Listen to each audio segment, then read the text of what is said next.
ಸಮಾಧಾನವಾಗಿ ನಿಮ್ಮನ್ನ ನೋಡ್ಕೊಳ್ಳಿ. ಮತ್ತೆಲ್ಲಾದ್ರೂ ನಿಮ್ ಕಣ್ಣಿನ ದೃಷ್ಟಿನೇ ನಿಮಗ್ ತಾಗಬಹುದು. ಅಲ್ಲಿ ನೋಡಿ, ಮದುಮಗಳ ಮುಖ ಹೇಗ್ ಕೆಂಪಾಗ್ತಿದೆ ಅಂತ. ಸೋದರಿ ಪಾರ್ವತಿ, ಇದು ಮಹಾ ಸಂಯೋಗನೇ ಸರಿ. ಯಾವ ಮಹಾ ಶಿವರಾತ್ರಿ ದಿನ ನಿಮ್ಗೆ ಮತ್ತೆ ಮಹಾದೇವಂಗೆ ವಿವಾಹ ಆಗಿತ್ತೋ ಅದೇ ಪವಿತ್ರ ದಿನದಲ್ಲಿ ನಿಮಗೂ ಅವರಿಗೂ ಮತ್ತೆ ಮಿಲನ ಆಗ್ತಾ ಇದೆ.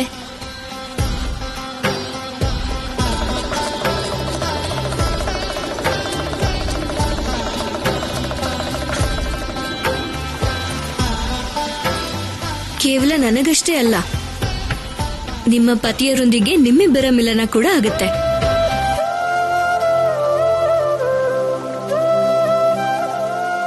ನನ್ನ ಮಹಾದೇವ ತಮ್ಮ ಮೂಲ ಸ್ವರೂಪಕ್ಕೆ ಬಂದಾಗ ಬ್ರಹ್ಮದೇವ ಮತ್ತೆ ನಾರಾಯಣ ಕೂಡ ಅವರ ಸ್ವರೂಪ ಪಡ್ಕೊಳ್ತಾರೆ ಅಲ್ವಾ?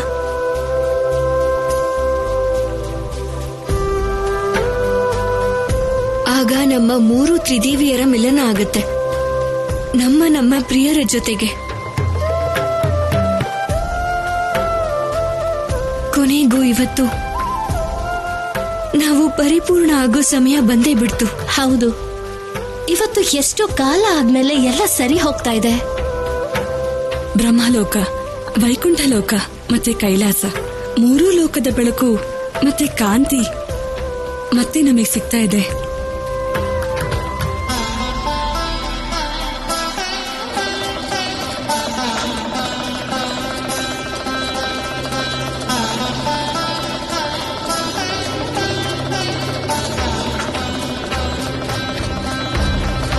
ಇನ್ನು ಸ್ವಲ್ಪ ಸಮಯ ಅಷ್ಟೇ. ಬಾಲಶಿವ ಮಹಾಸ್ಮಶಾನದ ರೇಖೆಯನ್ನ ದಾಟ್ತಿದ್ದ ಹಾಗೆ ನಮ್ಮೆಲ್ಲರ ಪ್ರತೀಕ್ಷೆಯನ್ನು ಕೊನೆಯಾಗಿ ಹೋಗುತ್ತೆ. ಇನ್ನೇನು ಅವರು ಗಡಿ ರೇಖೆಯನ್ನ ದಾಟೋದ್ರಲ್ಲಿರ್ತಾರೆ. ಹರ ಹರ ಮಹಾದೇವ, ಹರ ಹರ ಮಹಾದೇವ, ಹರ ಹರ ಮಹಾದೇವ, ಹರ ಹರ ಮಹಾದೇವ, ಹರ ಹರ ಮಹಾದೇವ, ಹರ ಹರ ಮಹಾದೇವ, ಹರ ಹರ ಮಹಾದೇವ, ಹರ ಹರ ಮಹಾದೇವ, ಹರ ಹರ ಮಹಾದೇವ. ಪ್ರಭುಗಳು ಬರ್ತಿದ್ದಾರೆ ಋಷಿಭೃಂಗಿ, ನಮ್ಮ ಪ್ರಭುಗಳು ಬರ್ತಿದ್ದಾರೆ. ಪಾರ್ವತಿ ಪತಿ ಮಹಾದೇವನಿಗೆ ಜೈ.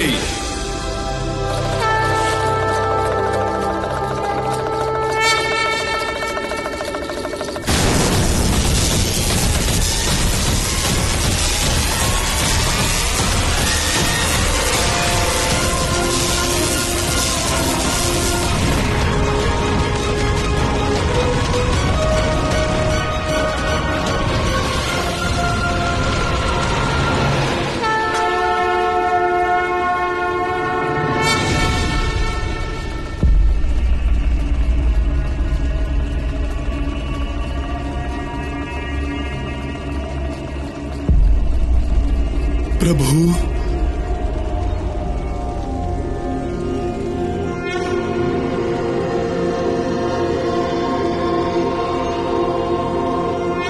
ಮುಂದೆ ಹೋಗು ಶಿವ. ಯಾಕೆ ನಿಂತುಬಿಟ್ಟೆ?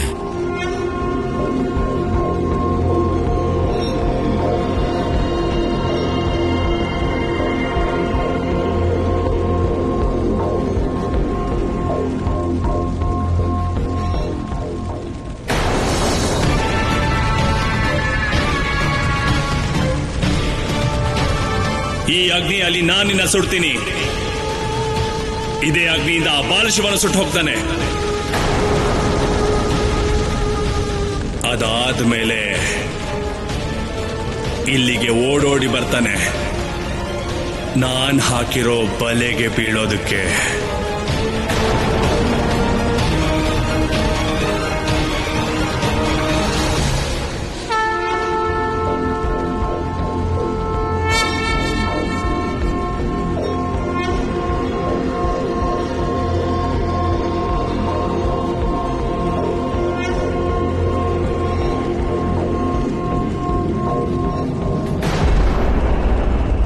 ನೀವು ನಿಮ್ಮ ಹೆಜ್ಜೆನ ಮುಂದೆ ಇಡಿ.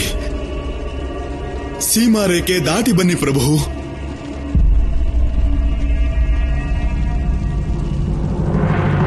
ಹರ ಹರ ಮಹಾದೇವ, ಹರ ಹರ ಮಹಾದೇವ, ಹರ ಹರ ಮಹಾದೇವ. ಬಾಲಶಿವ ಮತ್ತೆ ಮಹಾದೇವನ್ನ ಒಂದು ಮಾಡಿ ಪ್ರಭು.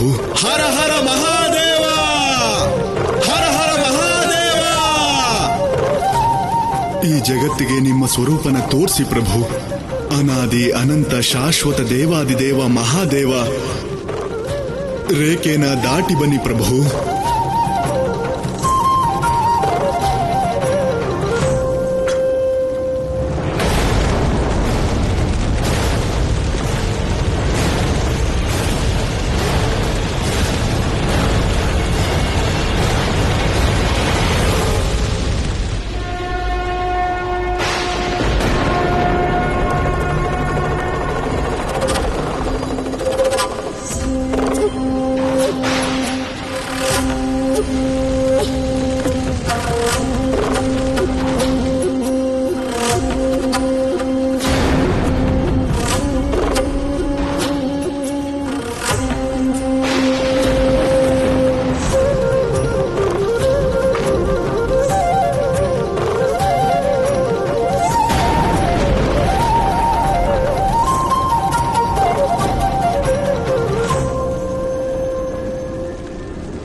ಇದೇನಾಗ್ತಿದೆ ಸೋದರಿ ಪಾರ್ವತಿ? ಇದು ಕೋಪದ ಪ್ರಭಾವ. ಬಾಲಶಿವ ತಮ್ಮ ವಾಸ್ತವ ರೂಪಕ್ಕೆ ಬರೋ ಮೊದಲೇ ಯಾಕೆ ಕೋಪಿಸ್ಕೊತಿದ್ದಾರೆ? ಅವ್ರ ಕೋಪ ಪ್ರಳಯ ತರಿಸೋ ತಾಂಡವವಾಗಿ ಬದಲಾಗೋಕ್ಕಿಂತ ಮುಂಚೆ ನಾನು ಅವ್ರ ಹತ್ರ ಹೋಗ್ಬೇಕಾಗತ್ತೆ. ನಾನು ಅವ್ರ ಹತ್ರ ಹೋಗ್ಬೇಕು.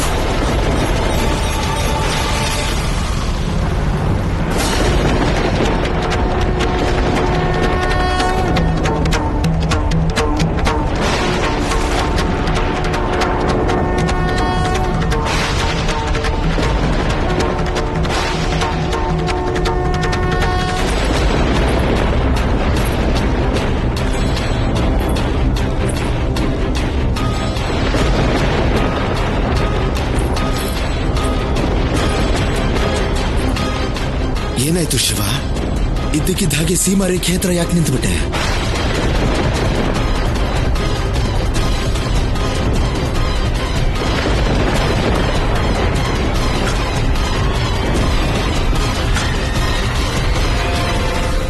ಅಮ್ಮ ಈಗ ಅಪಾಯದಲ್ಲಿದ್ದಾಳೆ ಅಪ್ಪ.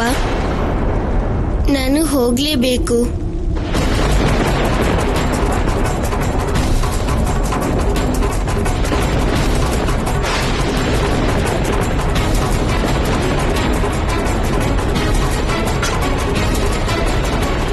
ಗೆಳೆಯ, ನನಗೆ ನಿನ್ನಿಂದ ಒಂದು ಸಹಾಯ ಆಗ್ಬೇಕು. ನನ್ನನ್ನ ಈಗ್ಲೇ ನನ್ನ ಅಮ್ಮನ ಹತ್ರ ಕರ್ಕೊಂಡು ಹೋಗು.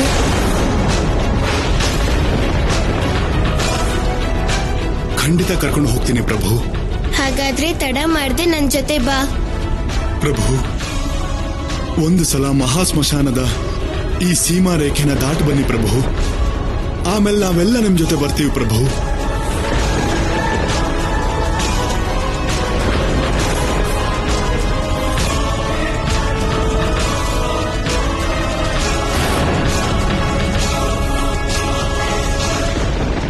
ಗೆಳೆಯ, ನೀನು ನನ್ನ ಅಮ್ಮನ ಸೇವೆ ಮತ್ತೆ ರಕ್ಷಣೆನ ಷರತ್ತಿನ ತಕ್ಕಡಿಲಿಡುವಂತ ಚೇಷ್ಟೆನ ಯಾವತ್ತೂ ಮಾಡಬೇಡ.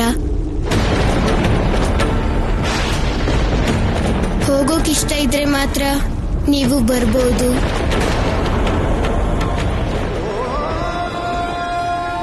ಈಗ ನಾನು ಹೆಜ್ಜೆನ ಎತ್ತಿ ಇಡೋದೇ ಆದ್ರೆ ಅದು ಕೇವಲ ನನ್ನ ಅಮ್ಮನ ರಕ್ಷಣೆ ಮಾಡೋದಿಕ್ ಮಾತ್ರ ಇಡೋದು.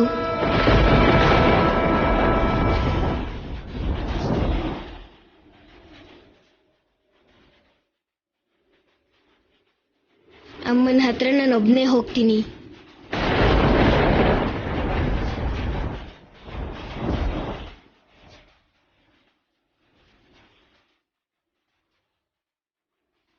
ಪ್ರಭುಗಳು ಇಲ್ಲಿಂದ ಹೋದ್ರೆ ಅನರ್ಥ ಆಗೋಗುತ್ತೆ.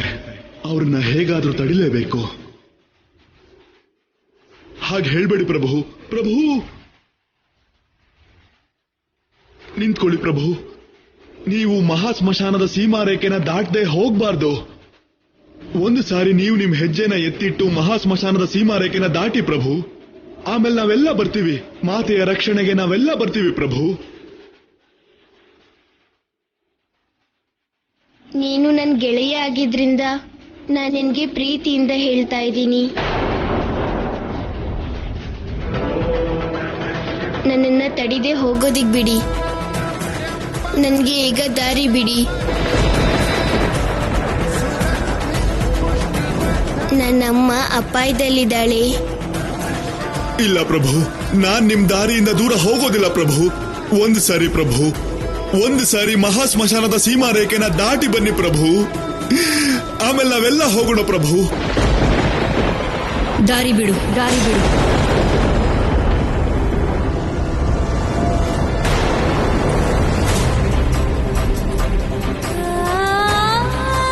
ಮಾತೆ,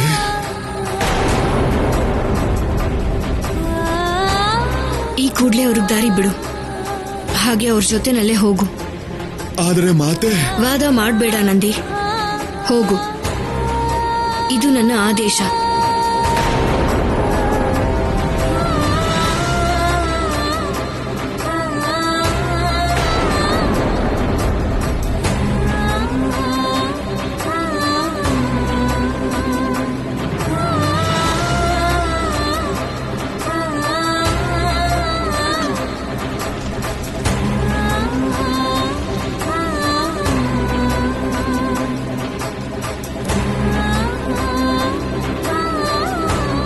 ಆದೇಶ ಕೊಟ್ಟಿದ್ದಕ್ಕೆ ನಿನ್ಗೆ ತುಂಬಾ ತುಂಬಾ ಧನ್ಯವಾದ ಗೆಳತಿ.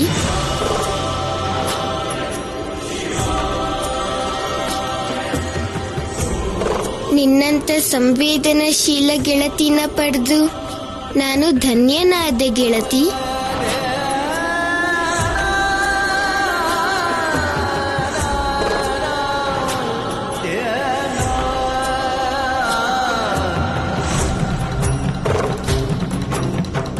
ಅಪ್ಪ, ನಾನು ಅಮ್ಮನ್ನ ಸುರಕ್ಷಿತವಾಗಿ ಕರ್ಕೊಂಡು ಬೇಗ ಬಂದ್ಬಿಡ್ತೀನಿ.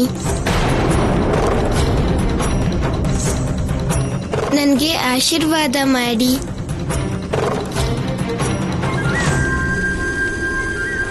ಪುತ್ರ, ನನ್ನ ಆಶೀರ್ವಾದ ಯಾವಾಗ್ಲೂ ನಿನ್ ಮೇಲೆ ಇರುತ್ತೆ.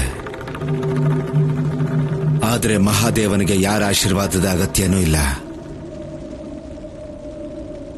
ಹೋಗು.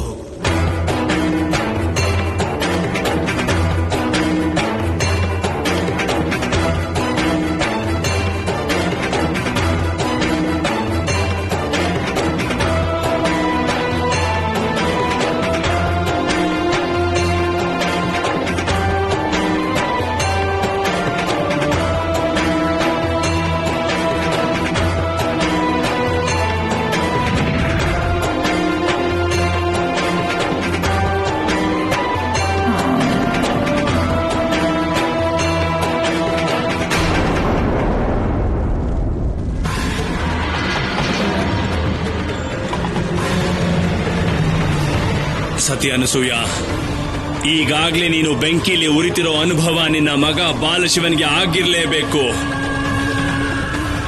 ಬರ್ತಿರ್ತಾನೆ ಅವನು. ಇನ್ನ ಸ್ವಲ್ಪ ಸಮಯ ಆಗೋವರೆಗೂ ನಿಶ್ಚಿಂತೆಯಾಗಿರು. ಅದಾದ್ಮೇಲೆ ನಾನು ಈ ಮಹಾಶಿವರಾತ್ರಿ ದಿನನ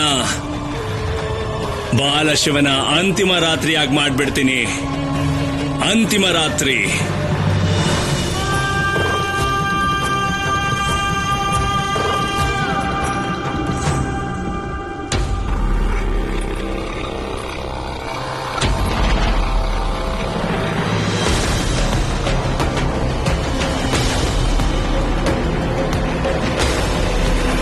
ನೀವೆಲ್ಲ ಕಾಯೋದು ಬೇಡ ಅನ್ಸುತ್ತೆ. ನೀವು ಹೊರಡಿ. ನಮ್ಮನ್ನೆಲ್ಲ ಹೊರಡೋಕೆ ಯಾಕೆ ಹೇಳ್ತಿದ್ದೀರಾ ಮತ್ತೆ?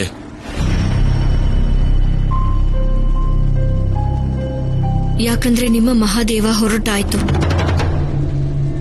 ಅವ್ರು ಬರೋದಿಲ್ಲ. ಯಾಕಂದ್ರೆ ಅವ್ರಿಗೆ ಕೈಲಾಸಕ್ಕೆ ಬರೋ ಮನಸ್ಸಿಲ್ಲ. ಹಾಗಾಗಿ ಕೈಲಾಸದಲ್ಲಿ ಇವತ್ತು ಮಹಾಶಿವರಾತ್ರಿ ಉತ್ಸವ ಆಚರಿಸೋದಿಲ್ಲ. ಹೊರಟ್ಬಿಡಿ. ಕಾಯೋದು ವ್ಯರ್ಥ. ನೀವು ತ್ಯಾಗ ಮಾಡಬೇಡಿ ಗೆಳತಿ. ಇನ್ನೂ ಸಮಯ ಇದೆ. ನಾವು ನಮ್ ಗೆಳೆಯನ್ಗೋಸ್ಕರ ಸ್ವಲ್ಪ ಹೊತ್ತು ಇಲ್ಲೇ ಕಾದ್ ನೋಡೋಣ. ಅವನು ಯಾವುದೇ ಕ್ಷಣದಲ್ಲಾದ್ರೂ ಇಲ್ಲಿಗೆ ಬರಬಹುದು. ಕೊಟ್ಟಿರೋ ಮಾತನ್ನ ನಿಭಾಯಿಸೋಕೆ. ಇಲ್ಲ ಮೂರ್ಖ, ನಮ್ಮ ಮಹಾದೇವ ಬರೋದಿಲ್ಲ. ಅದ್ ಯಾವ ಆಧಾರದ ಮೇಲೆ ನೀವು ಹೀಗೆ ಹೇಳ್ತಾ ಇದ್ದೀರಾ ನೆರೆಮನೆ ಗೆಳತಿ? ನಿನ್ನ ಗೆಳೆಯ ಅವರ ತಾಯಿಯನ್ನ ಕಷ್ಟದಿಂದ ಕಾಪಾಡೋದಕ್ಕೆ ಹೋಗಿದ್ದಾರೆ. ಇನ್ನು ಅವರನ್ನ ಬಿಟ್ಟು ಖಂಡಿತ ಅವ್ರು ಬರೋದಿಲ್ಲ. ಅವರ ಜೊತೆಗೆ ಇರೋ ನಿರ್ಧಾರ ಮಾಡ್ತಾರೆ.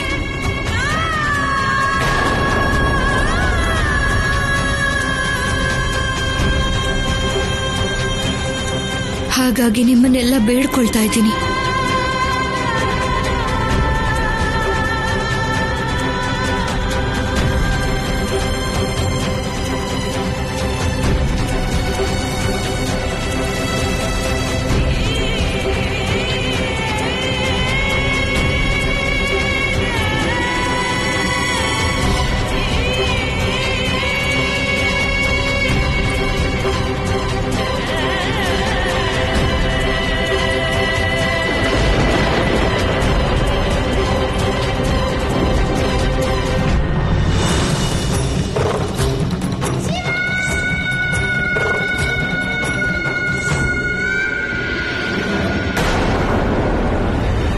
ನಿಲ್ಲು.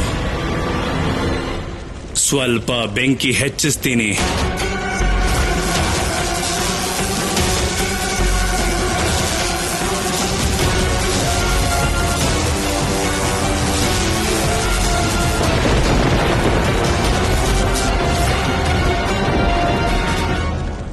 ಬನ್ನಿ, ಇನ್ನು ನಾವೆಲ್ಲ ಇಲ್ಲಿಂದ ಹಿಂತಿರುಗಿ ಹೋಗೋಣ. ಯಾಕಪ್ಪ? ನಾವ್ ಯಾಕೆ ಹಿಂತಿರುಗಿ ಹೋಗ್ತಿದೀವಿ? ಯಾಕಂದ್ರೆ ಮಹಾದೇವ ಹೋಗಾಯ್ತು. ಇನ್ನು ಕೈಲಾಸದಲ್ಲಿ ಮಹಾಶಿವರಾತ್ರಿಯ ಸಂಭ್ರಮ ಇರೋದಿಲ್ಲ. ನಾವಿಲ್ಲೇ ಅವನಿಗೋಸ್ಕರ ಕಾಯೋಣ. ನನ್ ಗೆಳೆಯ ಶಿವ ಅಮ್ಮನ್ ರಕ್ಷಣೆ ಮಾಡೋಕ್ ಹೋಗಿದ್ದಾನೆ. ಅವನಿಲ್ಲಿ ಖಂಡಿತವಾಗ್ಲೂ ಬರ್ತಾನೆ. ಇನ್ನು ಶಿವ ಬರೋದಿಲ್ಲ ಮೂರ್ಖ. ಕೇಳಿಲ್ವ ನೀನು ಮಾತೆ ಪಾರ್ವತಿ ಹೇಳಿದ ಮಾತನ್ನ? ಆದ್ರೆ ನನ್ ಗೆಳೆಯ ಮಾತ್ ಕೊಟ್ಟಿದ್ದಾನೆ. ನಾವಿಲ್ಲಿಂದ ಹೋದ್ಮೇಲೆ ಅವನೇನಾದ್ರೂ ಇಲ್ಲಿಗೆ ಬಂದ್ರೆ? ಮೂರ್ಖ ಹೇಳಿದ್ ನಿಜಾನೇ ಅಪ್ಪ. ನಾವೆಲ್ಲ ಇಲ್ಲೇ ಇದ್ದು ಶಿವ ಬರೋವರೆಗೂ ಕಾಯ್ತಾ ಇರ್ಬೇಕು.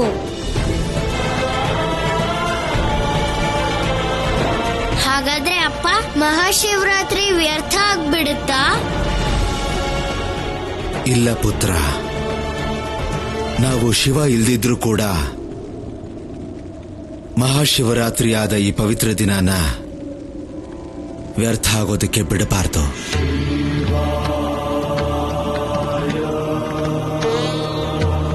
ನಾವಿಲ್ಲೇ ಶಿವನ ನೆನಪಲ್ಲಿ ಶಿವನಿಗೆ ರುದ್ರಾಭಿಷೇಕ ಮಾಡೋಣ. ಆಗಲೇ ಇಲ್ಲಿ ಬಂದಿರೋ ಜನರಿಗೂ ಕೂಡ ಈ ಮಹಾರಾತ್ರಿ ಭಕ್ತಿಮಯ ಆಗ್ಬಿಡುತ್ತೆ. ಇದೇ ಸರಿಯಾದ ನಿರ್ಧಾರ. ಗೆಳೆಯ ಶಿವನ್ಗೋಸ್ಕರ ಕಾಯಲೂಬಹುದು, ಮತ್ತೆ ಮಹಾದೇವನ ರುದ್ರಾಭಿಷೇಕ ಕೂಡ.